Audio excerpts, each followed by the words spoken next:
We finally got to watch the highly anticipated season finale of Fallout, and I absolutely loved it. Even better, I'm now more excited than ever for Season 3. What will happen in the war raging across the Wasteland? What unexpected trials await the ghoul in Colorado? And what consequences will come from Phase 2? Officially set in motion by Steph. Let's break down the most important moments from the Season 2 finale and explore what they might be setting up for Season 3. Lucy and Hank's confrontation. Watched this scene with my jaw completely on the floor. At first, I genuinely thought Lucy wouldn't be able to shut down the computer. But after leaving the vault, something inside her snapped. Her conversation with her father was heartbreaking. How could Hank trust mind control technology so completely that he was willing to use it on his own daughter? I still can't wrap my head around that. Thankfully. Just as Hank was about to implant the device in Lucy, the ghoul appeared and saved her. He didn't just rescue her, he gave her a choice about her father's fate. Lucy took that chance and implanted the chip in Hank instead. But as she tried to reason with him, Hank activated his own chip, effectively killing what was left of his soul. His plans were stopped, but the danger didn't end there. Others in the Wasteland are now experimenting with this technology, and the threat continues to grow. And did anyone else notice Lucy's finger affected by gangrene? I'm not sure if this hints at her slowly becoming a ghoul, but I truly hope that isn't where her story is headed. The ghouls shattered hope sadly. Le Ghoul was another character who didn't achieve his goal in this episode. I was genuinely crushed when Barbara's capsule turned out to be empty. I never expected a fully happy ending for him. There was always the possibility that his wife and daughter had died long ago. But instead, we found a postcard from Colorado inside the capsule. That single detail convinced the ghoul that Barbara and Janie were still alive. I really hope they are. Otherwise, everything he's done awakening Mr. House and preparing to travel to Colorado would have been for nothing. A true knight. Maximus have said it many times before, but Maximus's story is one of my favorites. And this episode was the perfect payoff. He proved that being a knight isn't about wearing power armor, it's about courage. Facing Deathclaws with nothing but a battered shield and a pipe, he stood his ground when everyone else was terrified. He was probably moments away from death, but he showed what true knighthood really means. Just in time.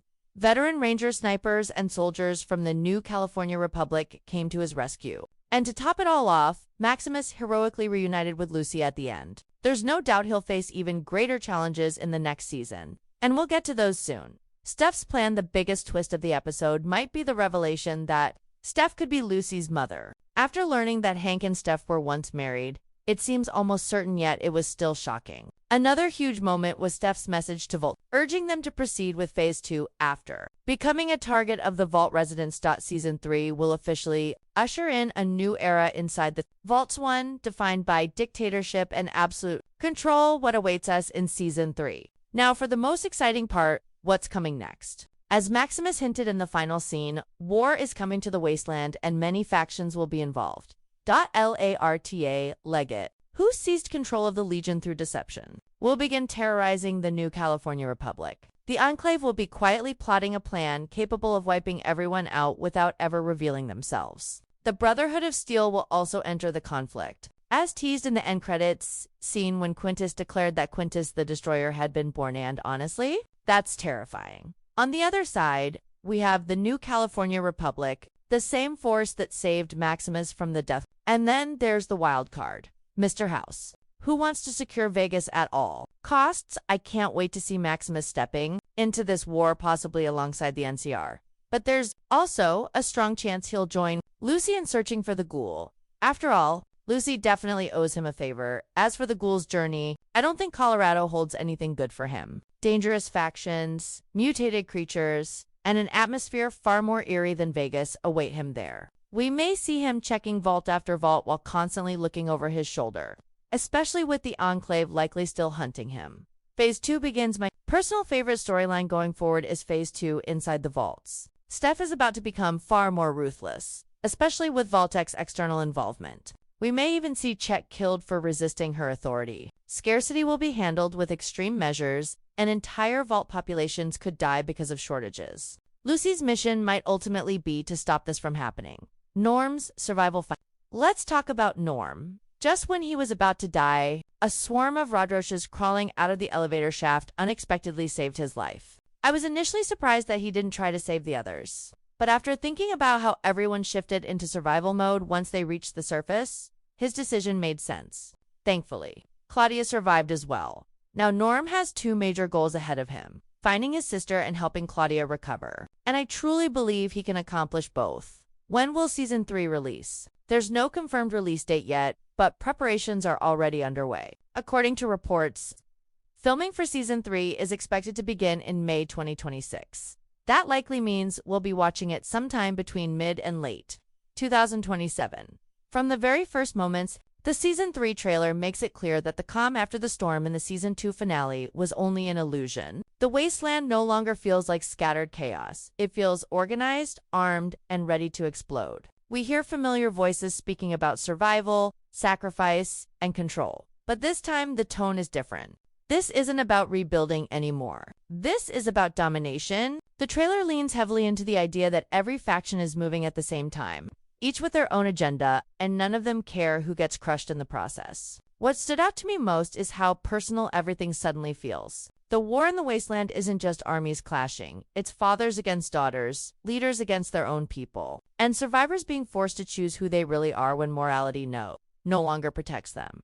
Lucy's presence in the trailer feels heavier than ever. After everything she went through in the Season 2 finale, you can tell she's no longer the hopeful vault dweller who believed in rules and systems. Her eyes say she's learned the truth.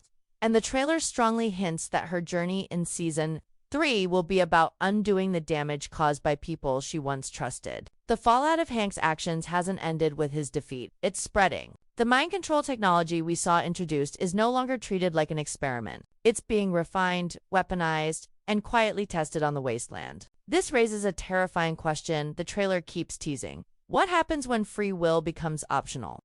The trailer also subtly confirms that the vaults are no longer safe havens. Phase 2 is no longer a theory, it's active. You can feel Vault-Tech's invisible hand tightening its grip, turning survival into obedience.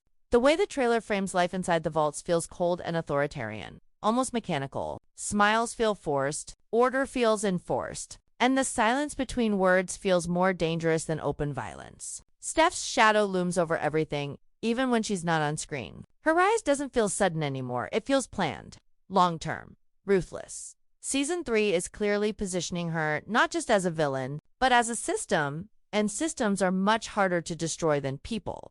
And then there's the Wasteland itself. The trailer shows us that the outside world has evolved while everyone was distracted by vault politics. New threats are emerging, old enemies are uniting, and survival now requires choosing sides. The tone is darker, heavier, and far more unforgiving. Even moments that should feel heroic are coated with dread, as if every victory comes with a cost that will be paid later. By the end of the trailer, it doesn't feel like we're asking what will happen next. It feels like we're bracing ourselves for it. This is no longer a story about surviving the end of the world. Season 3 is shaping up to be about who controls what's left of it. The trailer makes it painfully clear. Season 3 isn't just about surviving the Wasteland anymore, it's about who will rule it. Every faction we've seen before is stepping up. But this time, alliances are fragile and betrayals are inevitable. Lurta Leggett's rise to power within the Legion isn't just a subplot, it's a ticking time bomb. The trailer hints that her leadership is cruel, cunning, and completely. She isn't just consolidating power, she's preparing to strike. And anyone in her path, friend or foe, will be crushed under her ambition. The new California Republic may have saved Maximus last season, but the trailer shows their confidence might be misplaced. Their military might is strong, but in this new era of conflict, strength alone won't guarantee survival. Every strategy, every decision, is now measured against lives and loyalty. And the Wasteland has a way of punishing mistakes brutally. The Brotherhood of Steel's involvement is another element that raises the stakes to unprecedented levels. We only get glimpses in the trailer, but those glimpses are terrifying. Quintus the Destroyer is not a name thrown around lightly. The trailer frames him almost like an unstoppable force, one whose presence alone shifts the balance of power. The Brotherhood's traditional sense of order and discipline may give them an edge in strategy, but they're also rigid, and rigidity can be exploited. It's clear from the trailer that the coming war isn't just physical, it's psychological. Every faction is testing limits, setting traps, and playing a dangerous game where even a single misstep could be fatal. Mr. House also looms as a silent yet looming threat. Unlike the others, his approach isn't brute force, it's calculated, surgical, and entirely about control. The trailer hints that he wants Vegas secured at all costs. And if that means using others as pawns in his game, he won't hesitate. Maximus' involvement with House isn't just likely, it's inevitable. The trailer teases moments where the Wasteland itself becomes a chessboard, with characters maneuvering across territories, weighing loyalties, and facing choices where morality clashes with necessity. In this war, being good is not always an option, only survival and victory matter. And what about the ghoul? After everything he endured in Season 2, the trailer suggests he's far from safe. Colorado is shown as a hostile, eerie place, far more unpredictable than Vegas, where mutant threats, hostile groups, and even remnants of Vault-Tech's influence await him. The trailer teases glimpses of dangerous factions pursuing him relentlessly, implying that his journey won't just be about survival, but about uncovering hidden threats and uncovering truths no one else is ready to face. Every vault he enters, every settlement he passes, seems laden with danger and betrayal. It's as if the Wasteland itself is conspiring against him, setting the stage for high-stakes tension that could explode at any moment. Season 3 promises all-out war, not just in open combat, but in influence, manipulation, and ideology. Every choice in the trailer feels weighted. A wrong decision could destroy entire communities, and even trusted allies might betray each other under pressure. The factions aren't just fighting for territory, they're fighting for control of minds, resources, and the moral compass of the Wasteland itself. By the end of the trailer, it becomes obvious that Season 3 will test every character's limits, push everyone to question loyalties, and make survival a brutal, thrilling, and deeply personal challenge. The Wasteland is no longer a backdrop, it's a battlefield where every decision echoes, every betrayal matters, and every victory comes with a hidden cost.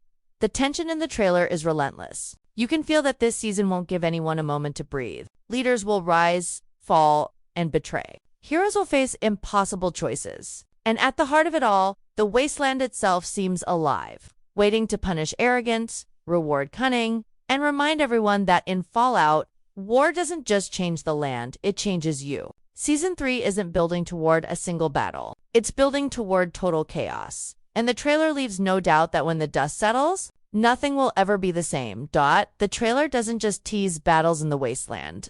It dives deep into the tension inside the vaults, and nothing feels safe anymore. Lucy's journey is central to this chaos. After the mind control disaster with Hank in Season 2, she's no longer just a survivor, she's a fighter with a mission. And the trailer makes it clear that her role in Season 3 will define the future of the vaults. Every glance, every movement hints that she's carrying the weight of past betrayals, and her determination to stop the destructive forces around her is palpable. The vaults, once places of refuge, now feel like cages, filled with fear, mistrust, and looming danger. Steph's rise to power is relentless, and the trailer frames her as a dictator in the making, calculating, ruthless, and ready to crush anyone who resists. What makes this even more chilling is the trailer's subtle portrayal of how far Steph will go. Her control isn't just physical, it's psychological. The residents of the vaults are being pushed to obey, to conform, and to survive under conditions that border on cruelty. Every scene in the trailer hints that rebellion will be met with swift,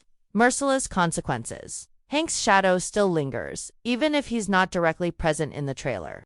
The fallout of his mind control experiments continues to reverberate through the vaults, and you can sense that Season 3 will force Lucy to confront the lingering threats he left behind. The technology Hank created has spread, refined, and weaponized, and the trailer teases moments where vault residents, once innocents, are now being used as pawns in a larger, darker game. Lucy's mission won't just be about survival. It will be about dismantling the systems Hank started and fighting the forces Steph has turned into tools of oppression. Every decision she makes will carry consequences, not just for herself, but for everyone trapped inside the vault, and the trailer brilliantly captures that tension with each fleeting image.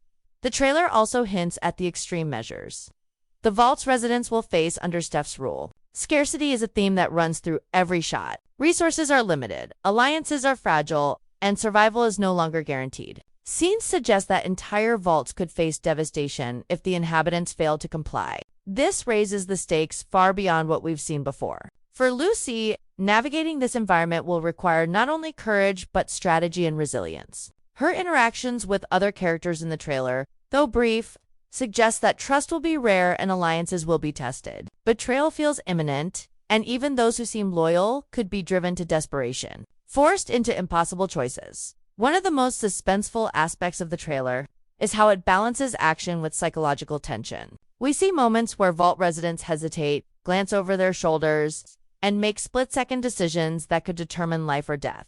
These small details create a sense of claustrophobia and paranoia. The vaults themselves feel like a living, breathing threat. Lucy's determination contrasts sharply with the fear around her, positioning her as a beacon of hope in a place designed to crush hope. The trailer suggests that her mission will extend beyond mere survival. She will become a symbol of resistance, the one trying to undo the damage of past mistakes and prevent the vaults from descending into total dictatorship. By the end of the trailer, it's clear that Season 3 will blur the lines between hero and villain. Steph's vault dictatorship is terrifying, not because she is openly violent, but because her control is systematic, calculated, and absolute. Lucy's struggle will define not just her own future, but the fate of everyone in the vaults. The trailer builds suspense by showing how even small acts of defiance are dangerous, how survival is a constant mental battle, and how one wrong move could cost everything. For fans, this is both thrilling and terrifying. Every choice Lucy makes will resonate across the Wasteland and inside the vaults alike, making her journey one of the most suspenseful arcs we've seen so far in Fallout. While the vaults descend into chaos, the trailer makes it clear that the Wasteland outside is gearing up for war on a scale we've never seen before. Maximus is front and center, and the trailer teases a side of him that's both fearless and unstoppable. After his heroic acts in Season 2, he's no longer just a knight in armor. He's a symbol of hope for some, and a nightmare for those who threaten the innocent. The trailer highlights his courage, showing that he will face death claws, rival factions, and overwhelming odds with nothing but his shield, his wits, and sheer determination. Every moment suggests that Maximus is about to be tested far beyond what he's experienced before. And the war he's entering won't just be about skill. It will be about strategy, alliances, and moral choices that could haunt him for the rest of his life. The ghoul storyline is equally intense in the trailer. After being forced into life-or-death situations in Season 2, he now faces a wasteland that's more hostile and unpredictable than ever. Colorado looms as a place of extreme danger, filled with mutant threats, hostile groups, and the lingering presence of Vault-Tec experiments. The trailer hints that he will have to navigate these threats alone at times, forced to rely on cunning, stealth, and perhaps even questionable alliances. Unlike Maximus, whose battles are direct, the ghoul's conflicts are more psychological and tactical. He's hunted, tested, and pushed to his limits. And the trailer makes it clear that survival in Colorado won't be about brute strength alone. Every step could be a trap, and every decision carries the weight of potential disaster.